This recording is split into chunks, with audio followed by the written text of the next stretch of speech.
성경 교독하시겠습니다. 마태복음 16장이에요. 16장 1절에서 12절 말씀까지. 저와 여러분이 한 절씩 교독하여 주님 말씀 받들겠습니다. 바리새인과 사두개인들이 와서 예수를 실험하여 하늘로부터 오는 표적 보이기를 청하니 예수께서 대답하여 이르시되 너희가 저녁에 하늘이 붉으면 날이 죽겠다 하고 아침에 하늘이 붉고 흐리면 오늘은 날이 곱겠다 하나니 너희가 날씨는 분별할 줄 알면서 시대의 표적은 분별할 수 없느냐. 각각 나라는 시대가 표적을 구하나 요나의 표적밖에는 보여줄 표적이 없으리라 하시고 그들을 떠나가십니다.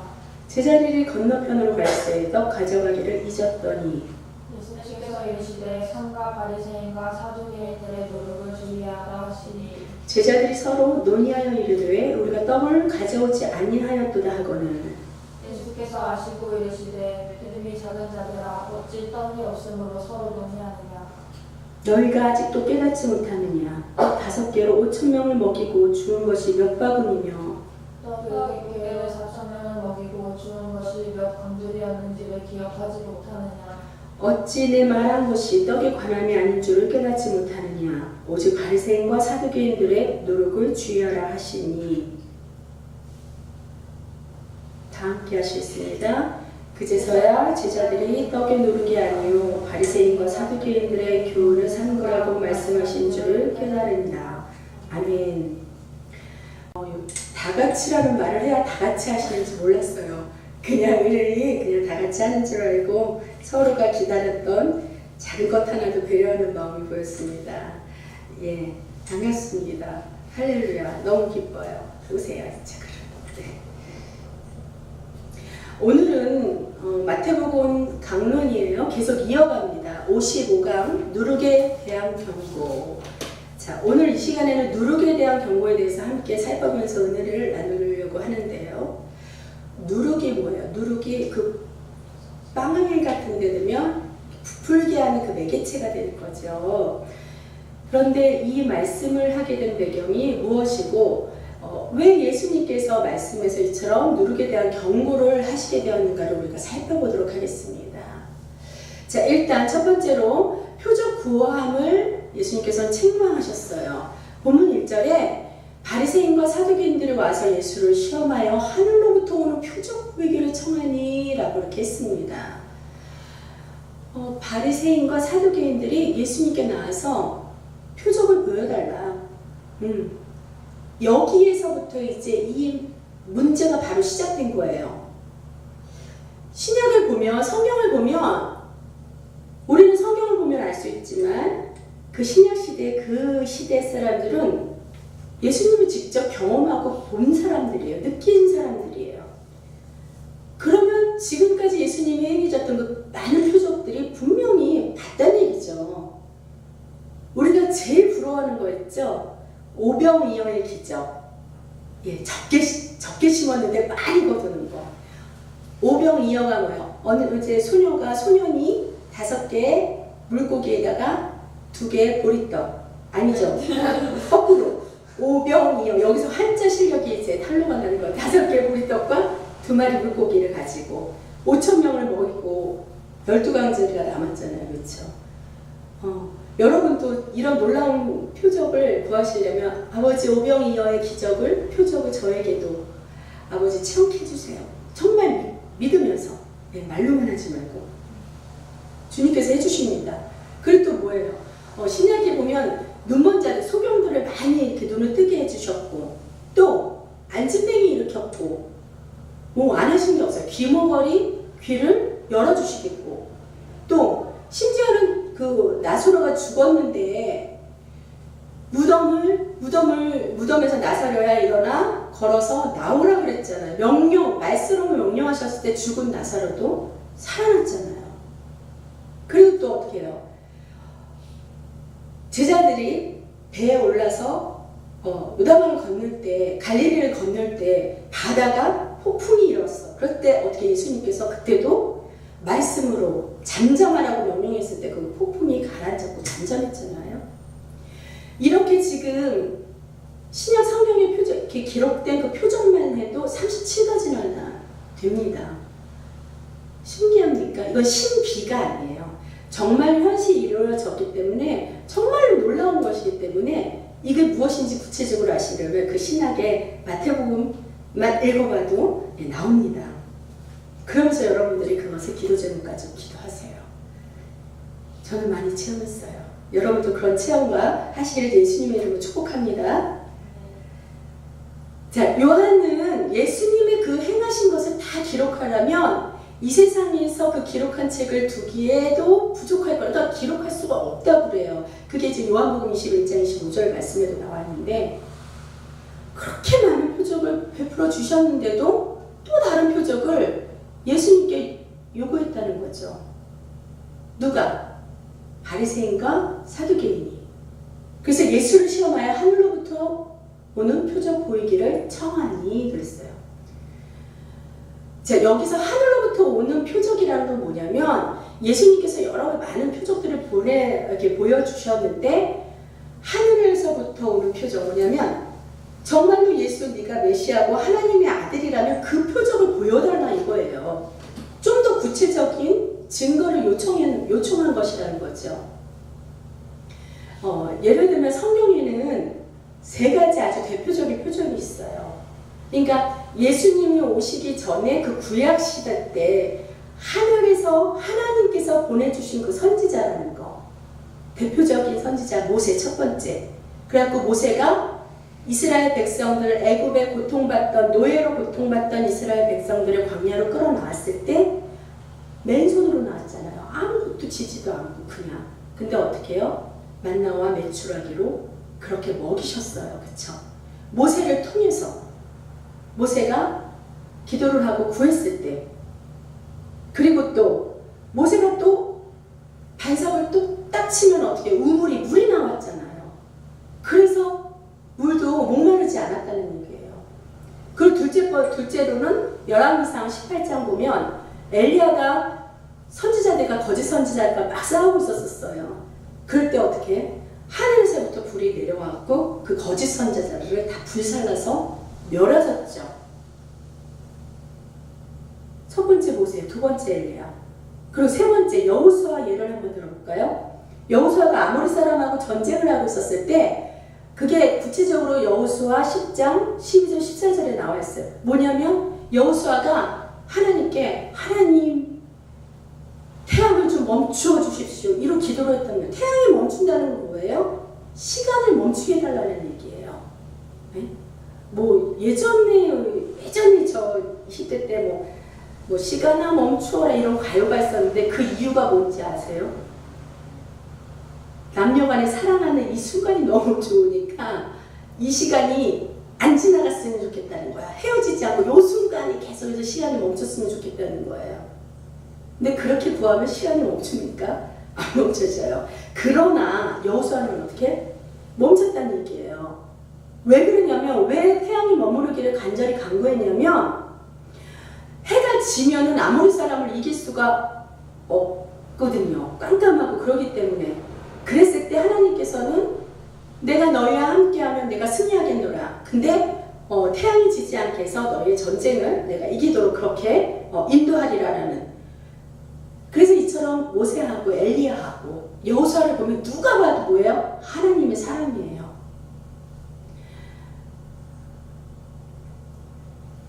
저도 하나님의 사람 맞습니까? 안정수 목사를 하나님의 사람으로 인정하십니까? 아멘. 그럼 반드시 목사님이라는 호칭을 써주세요. 선생님이라고 내가 이렇게 들으면 내가 능력을 주님 앞에 구하기가 연약해져서 여러분들이 힘을 주셔야 돼요.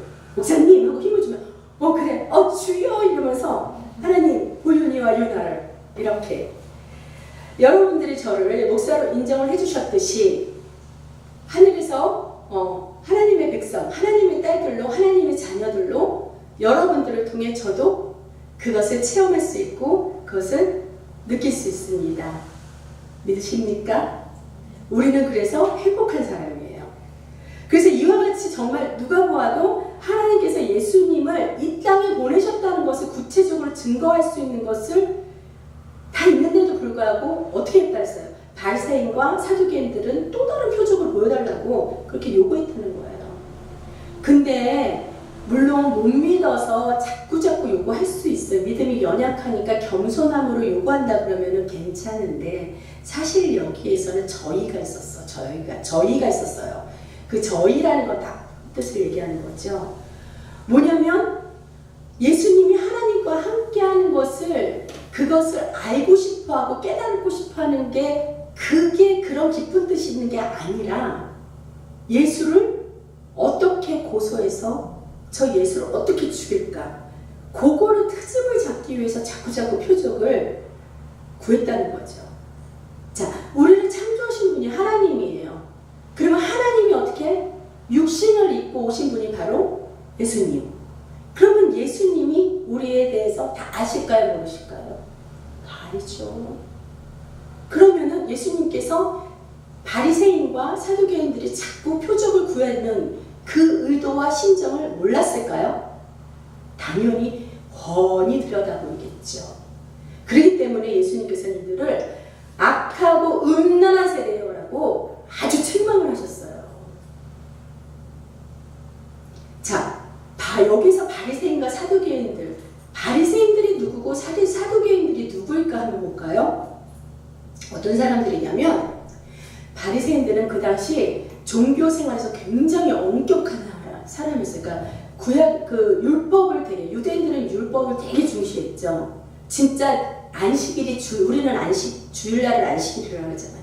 진짜 안식일날 그들은요, 꼼짝도 안 해요. 꼼짝도 안 해서 누가 예를 들면 저기 있는 사람이 아파서 쓰러져도 그것을 가서 일으켜서 그 사람을 돌보거나 이러지도 않아요.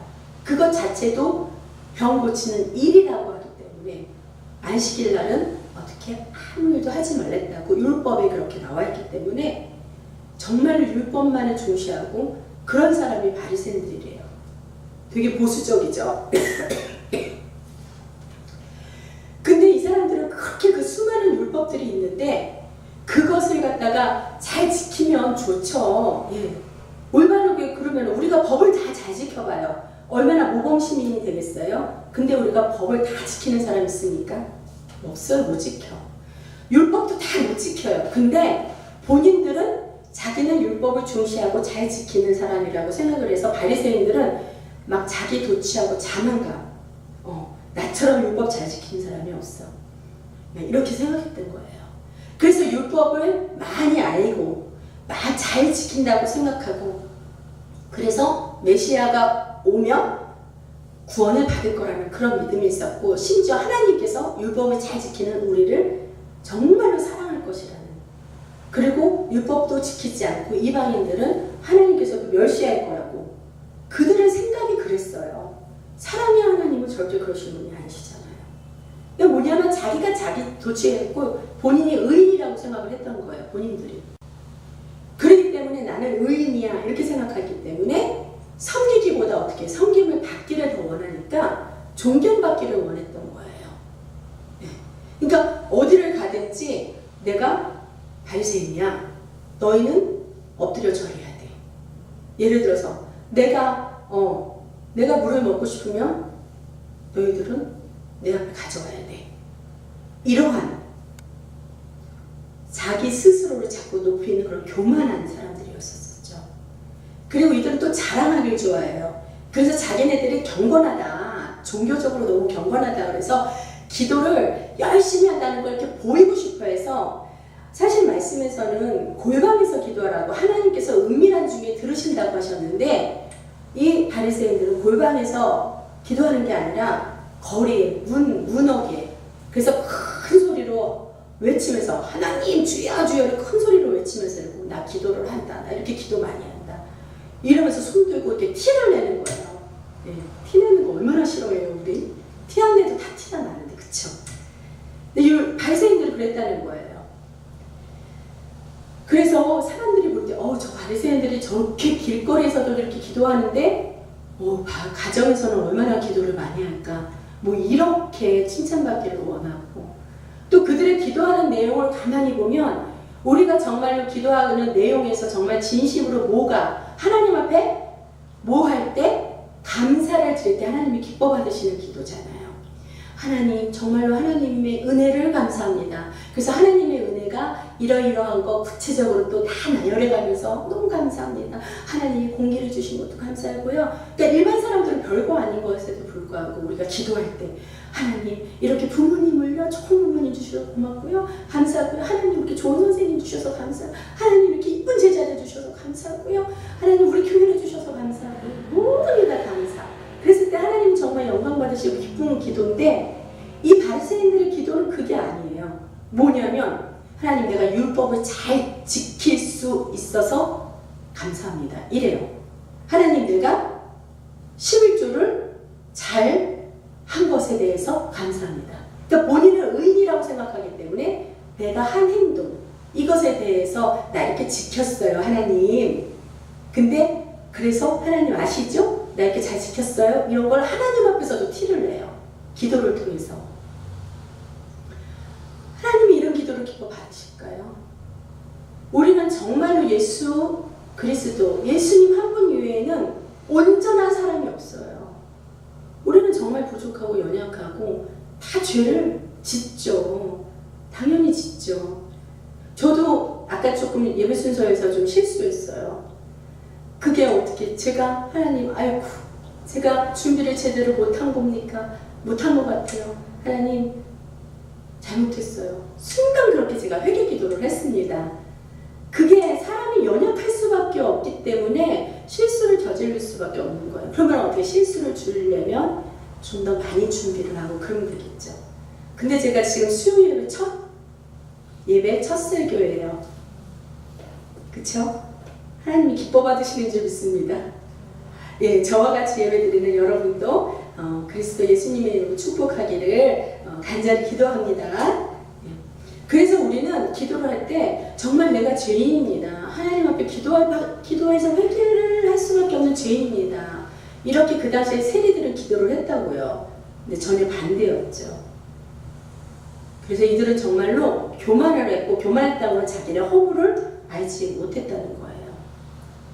그렇기 때문에 그들이 예수님께 그 표적, 하늘에서 오는 표적을 보여달라는 것은 예수님을 시험, 그러니까 테스트가 아니라 템테이션, 유혹해서 예수를 고소할 조건을 찾기를 원했던 거예요. 이게 바리새인들이에요.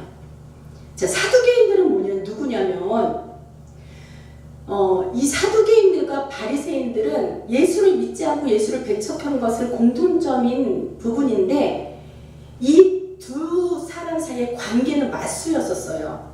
왜냐면 바리새파인들은 자기네들이 굉장히 종교인이라고 종교에 열심을 낸다고 그런 종교인이라고 그렇게 여겼는데 사두개인들은 뭐냐면 그 종교적인 것이 아니라 종교는 이렇게 종교적이다 하면 약간 신비로운 것도 있겠고 보이지 않는 것을 추구하고 이러잖아요. 근데 사두개인은 뭐냐면 되게 현실적이에요. 보이는 것을 추구하고 합리적인 거예요. 그러니까 상반되죠? 그 특징서부터. 그래서 사두개인들 중에는 제사장들이나 아니면 정치 지도자들이 있고 그리고 우리 성경 말씀을 보면 뭐 사내들인 공회원 이렇게 되어 있는데 이게 사두개인들이에요. 그러니까 사내들이라는 말은 잘 안 나와요. 성경에는. 근데 이제 공회원이라고 나오는 게 바로 이런 사두개인들이라는 얘기예요. 그러니까 71명으로 구성이 되어 있는데요. 예루살렘에 있는 그 공회를 말하는데 오늘날로 말하면 우리나라의 국회와도 같은 의미입니다. 사두개인들은.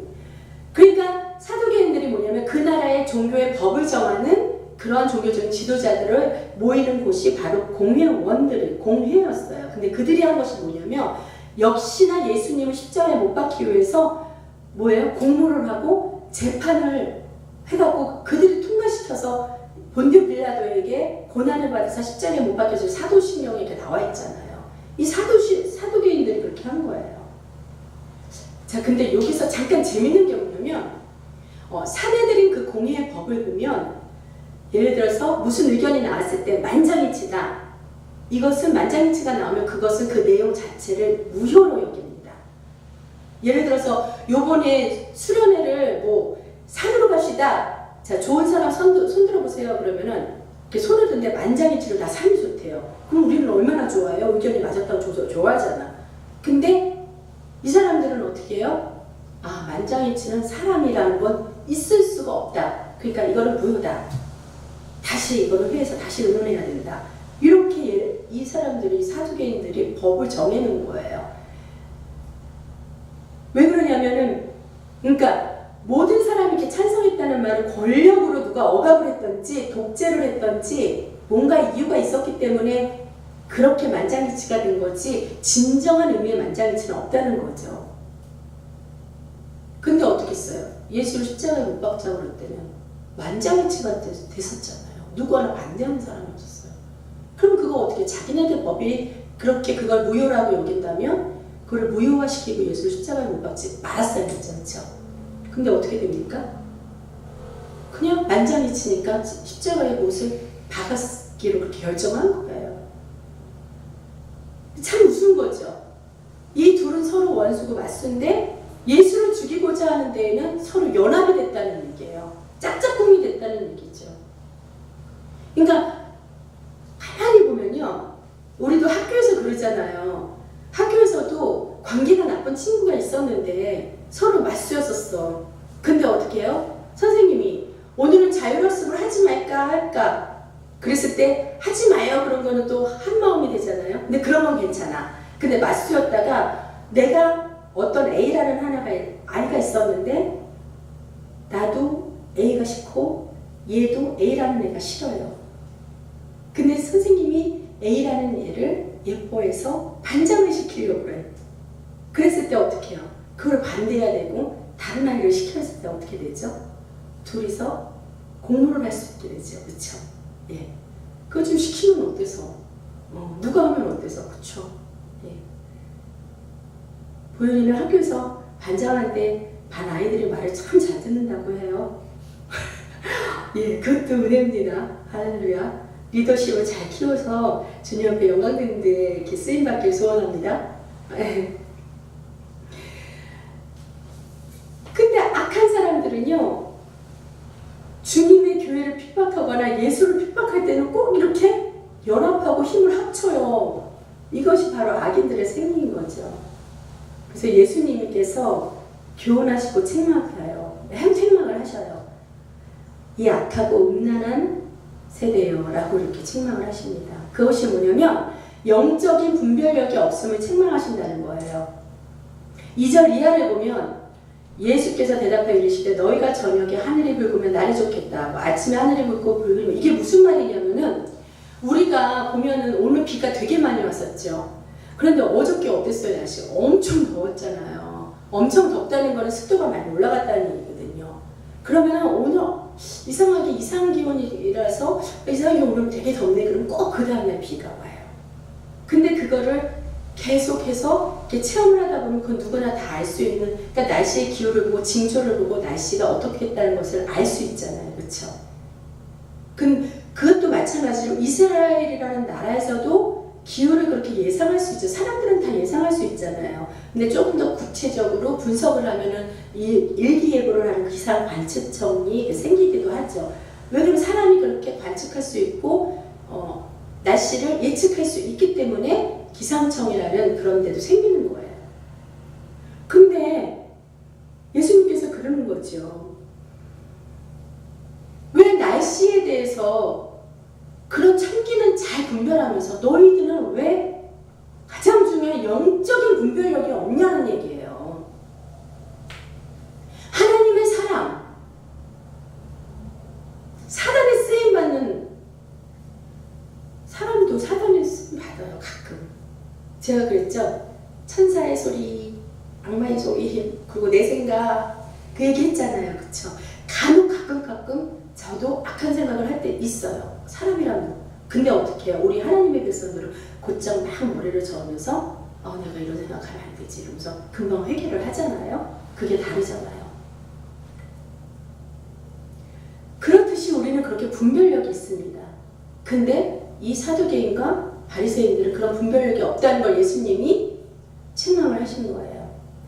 너희가 날씨는 분별할 줄 알면서 세대의 표적은 분별할 수 없느냐?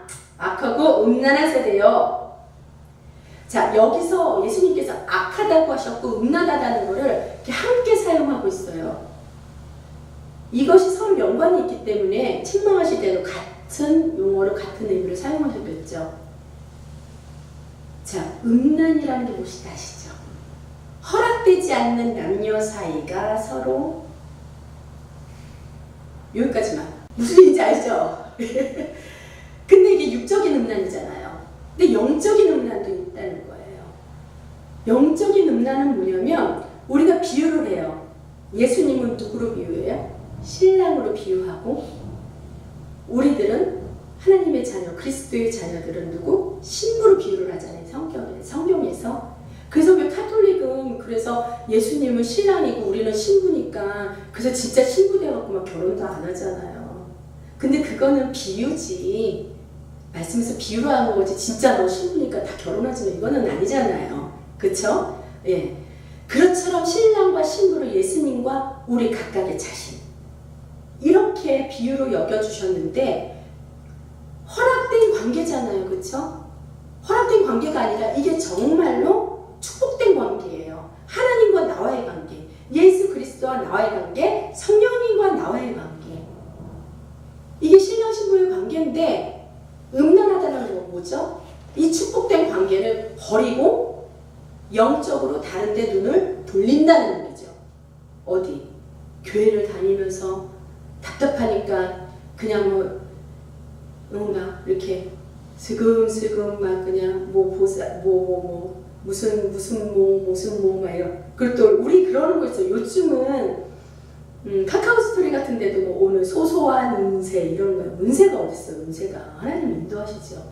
그런 작은 것과 그거는 이거는 뭐 별거 아닌데 뭐 내가 점집에 가는 것도 아니고 무당한테 구슬하는 것도 아닌데 이러지만 그 소소한 작은 것조차도 그거는 음란한 거예요. 뭐 영적인 걸로. 왜? 나의 신랑이 있는데 그런 생각과 모든 나의 그런 시간들, 나의 삶, 잠깐 짧은 삶이지만 그런 것들은 다른 것에 의존한 거잖아요. 자, 우상이 꼭 그런 것만 있을까요? 하나님하고 하나님보다 내가 더 사랑하는 거. 하나님보다 더 사랑하는 게 무엇이 설마 있을까? 있어요. 어떤 사람들은 돈을 하나님보다 더 많이 사랑해서 교회 헌금 내기 싫어갖고 교회 안 오시는 분도 계세요. 돈이 아깝다고. 우리 담임 목사님 매일 하시는 말씀 있죠. 하나님이 거지냐고. 하나님이 돈 달래냐고. 맞아요. 하나님 거지가 아니에요. 누가 돈 달래나? 내가 너무너무 좋아서 주고 싶은 걸 우리 남녀간에 만나서 사랑하고 그러면 아직 사랑을 안 해봐서 모른가? 아니면은 어저께 내가 뭐 케이크 사오라고 내가 막 여러분들께 막 강요했어요? 안 했잖아. 여러분들이 저를 선생님으로서 정말 존경하고 사랑하고 너무나 그래서 너무 감사해서 사오신 거 아니에요? 맞죠? 근데 대답이 표정이 이상해. 어제 저 그냥 폭죽 터지는 막 이래서 정말 깜짝 놀라면서도 그 엄청난 감격이 있었거든요. 맞아, 제가 케이크 사오라고 그런 적 없었고 저는 정말로 기대하지도 않았었어요. 그랬는데 그렇게 여러분들이 그렇게 했었을 때 그게 얼마나 너무 감격이고 감사고 얼마나 고마운지. 바로 하나님도 물질을 드리고 헌금을 하고 헌신을 할 때 그런 마음으로 할 때 하나님이 기뻐하신다는 거예요. 근데 저는 여러분들이 케이크 사도 제가 여러분들이 제자에게 뭐를 줄 수 있는 게 아무것도 없어요. 지식을 전달하고 지식을 준다고 여러분은 생각을 하시겠지만 저는 지식을 전달하는 것조차도 하나님께서 지혜를 주시지 않으시면 하나님께서 성령님 통하여서 이렇게 이끌고 가르쳐라라는 그 메시지를 주시지 않으면 나는 능력 없는 선생님밖에 될 수가 없는 거라는 얘기예요.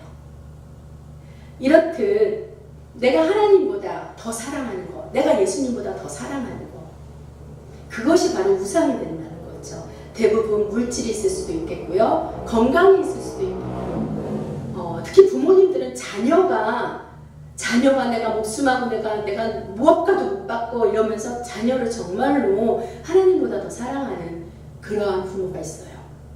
이것도 그 부모의 입장에서는 자녀가 우상이 됩니다. 하나님이 기르시도록 맡겨야지 내가 길러봤자 얼마나 잘 길르겠어요. 내가 선생으로 여러분들을 가르쳐봤자 얼마나 잘 가르칠 수 있겠냐고 하나님께 맡겨서 하나님이 가르치시도록 이렇게 해야죠. 그런 영적인 우상을 얘기하는 겁니다. 그래서 악하고 음란한 세대가 표적을 구하나 요나의 표적 밖에는 보여줄 표적이 없느니라 하시고 예수님께서는 그들을 떠나셨습니다. 자, 그럼 요나의 표적이 무엇인가? 말씀하신 게 무슨 뜻인가? 이것은 짜자잔 제2부에서 다음 주에 담임 목사님께서 아주 상세하고 은혜로운 말씀을 해주시고요. 저는 오늘 1부 여기까지 마치겠습니다. 잠깐 기도하시겠습니다. 주의 집에